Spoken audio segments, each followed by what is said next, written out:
Jai Shri Ram. Karpanya dosha. Karpanya dosha ante enti. Let us do some research on this. Cowardice, pirikitanam, that's one meaning.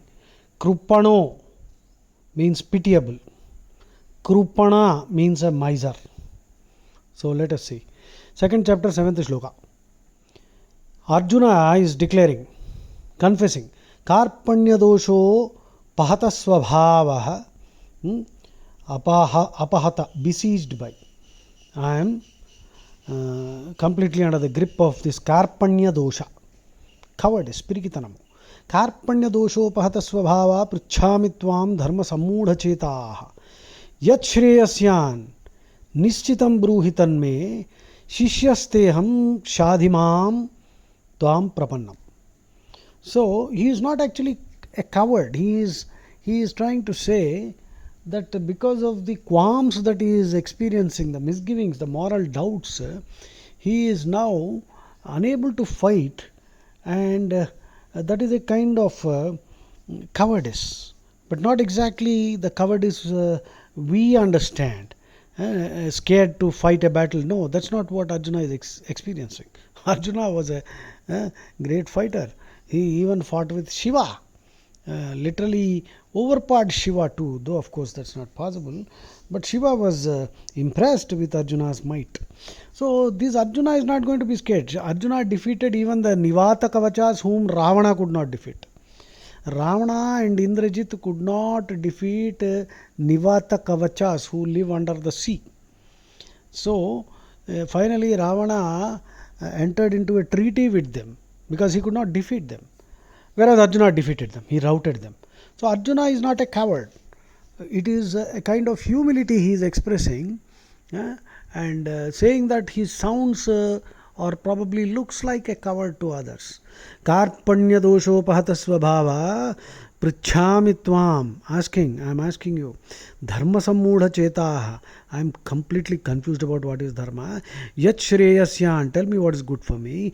Nishchitam bruhitan me. Please tell me, certainly tell me, please, nishchitam bruhi, something that is definitively good for me. Shishyasteham, I am your student. Shadhi means instruct me. Mam prapannam, I have surrendered to you, Krishna. So, and let us see, 2.49. Second chapter 49. Durena hyavarang karma buddhi yoga dhananjaya buddhau sharanamanvicha krupana phala hetavaha. This is Krishna. Krishna is saying Durena hyavarang karma buddhi yoga dhananjaya buddhau sharanamanvicha krupana phala hetavaha. So buddhau sharanamanvicha, seek refuge in buddhi, intellect. Use your intellect. Use your discretion. Do not get carried away. Don't get emotionally hijacked. Okay. Kripana phala hetavaha. That is the phrase we are interested in now. The miserly, those seeking the fruits of their work are really miserly. How and why? It's a simple question you should ask. Phala hetavaha kripana. One who seeks the fruits, one who seeks the results of all his actions, that fellow is a miser. Well, we know a miser as a person who does not spend his money, who has a lot of wealth and he will die rich. But Krishna is giving a completely different meaning now. Phala hetavaha, kripana phala hetavaha, 249. Durena hyavaran karma buddhi yoga dhananjaya buddhau sharanamanvicha kripana phala hetavaha. So how should we understand this? You say there is one way to understand it. Our existence is the result of all the food that we consumed, which was created by so many others. Everything has been provided to us by others. So we are heavily indebted to everyone in society. But when we selfishly want the fruits of our efforts to be entirely our own, then we are a miser. Because our very existence is the result of the generosity of so many people. Though we may have paid the price for the food that we eat, the truth is we have not fully paid the price for it. It all depends on the market dynamics. Sometimes, a kilo of tomatoes was available for 2 rupees and it shot up to 200 also. So I think you understand what I am trying to say. That is why Kripana Phala Hetavaha. Our very existence is because of the generosity and the efforts of so many people whom we don't know. So we have to give back. But if we miserly, if we seek greedily to enjoy the fruits of all the fruits of our efforts, then we are misers, right? So you may plant a mango tree. Can you eat all the mangoes that the tree will yield? No. But if you want to, then you are a bloody miser. Mangoes will rot. So that is why, that is the way you can, one way to understand it. That's what I have understood. You can ask somebody a question if they are delivering a talk on Gita. How do you explain? Kripana phala hetavaha. Okay, next. Rishi Yajnavalkya tells Gargi, who is also a Rishi, Rishika.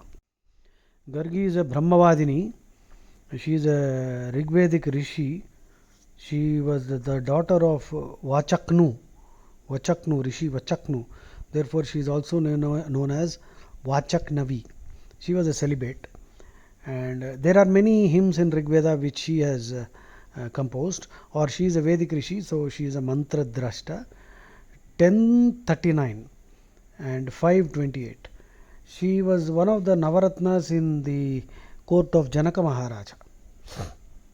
In Sita's father's court, Janaka Maharaja, Gargi Vachaknavi, daughter of Vachaknu, and Brahmavadini, she was one of the Navaratnas in Janaka Maharaja's court.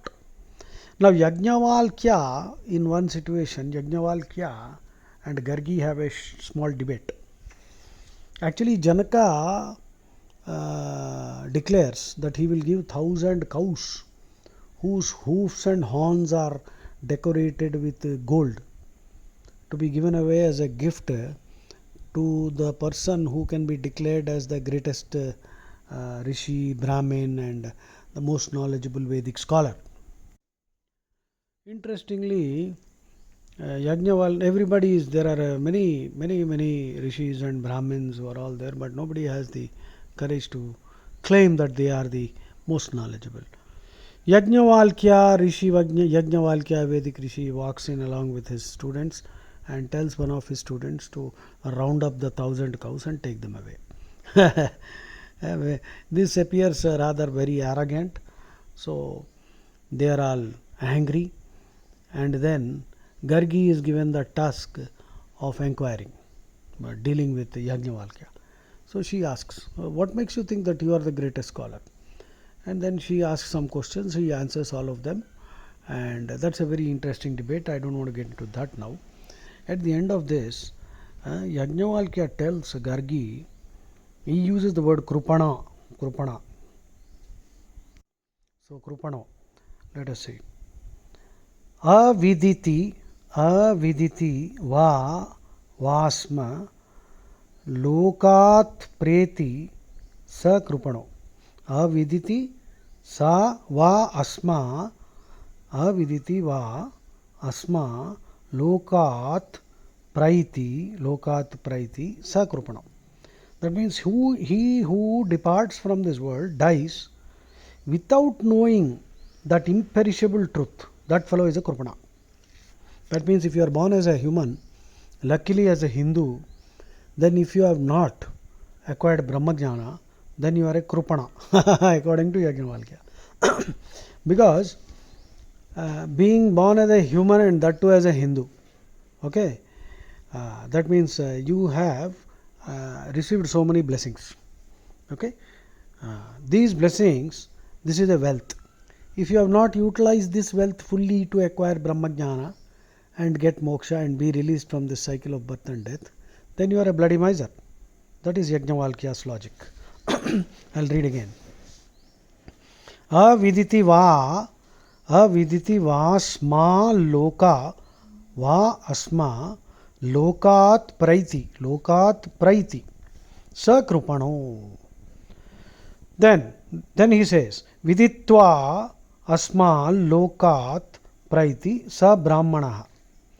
He who before dying, before departing, knows Brahman, that fellow is a Brahmin. Not somebody who is simply born in a Brahmin kula. Okay, viditva small lokat praiti sa brahmanaha. Great, isn't it? Next, let us see where this word krupana occurs. So krupana means miser. Krupano means a pitiable fellow. Krupano, pitiable, very pitiable fellow. Because he is a miser, he did not utilize all the wealth that he was given, like I told you just now. Krupana phalahetavaha, Krishna said. And karpanya dosho, Arjuna in 2.7. Now let us see, some more is there. A miserly person doesn't utilize the resources he hoards. When you don't use your brains to understand Krishna, then you are a krupana, that is a miser. That's what Yajnavalkya is saying. Then let us see. In Srimad Bhagavatam 6.9.49 and 42, Krishna is saying, Na Veda Krupanaha. Now, Krupana in this context would mean a fool, a stupid fellow.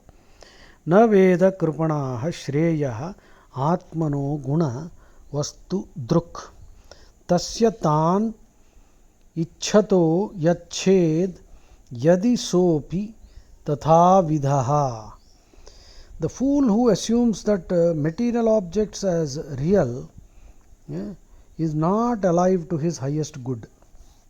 The fool who thinks that all this wealth that he has acquired as real, something real, these are not real.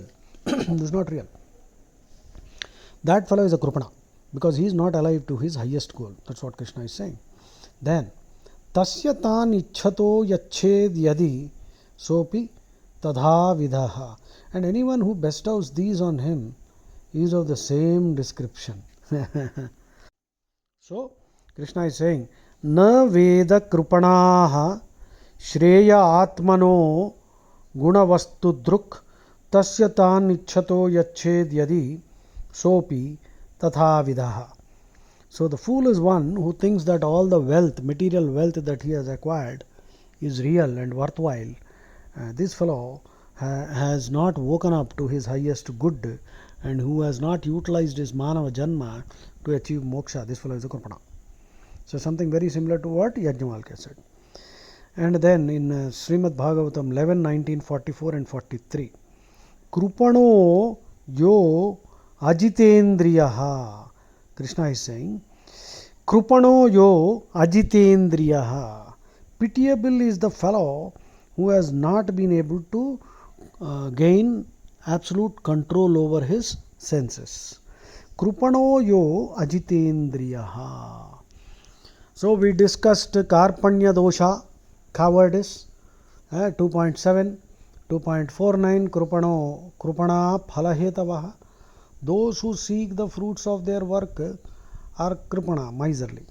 Then Yajnavalkya told us that if you depart from this world without knowing the truth, without acquiring eligibility for moksha, without knowing Brahman, without knowing Krishna, then you are a krupana. Aviditi vasmal lokat praiti sa krupano. Viditva smal lokat praiti sa brahmana. If you know what is necessary for you to know, that is, so that you become eligible for moksha, then you become a Brahmin. Wonderful discussion on karpanya dosha, krupana. I hope you enjoyed it. We are all doing PhD in Bhagavad Gita. I know not many people will listen to these recordings, but it doesn't matter. Someday we will be teaching the whole world. Jai Shri Ram.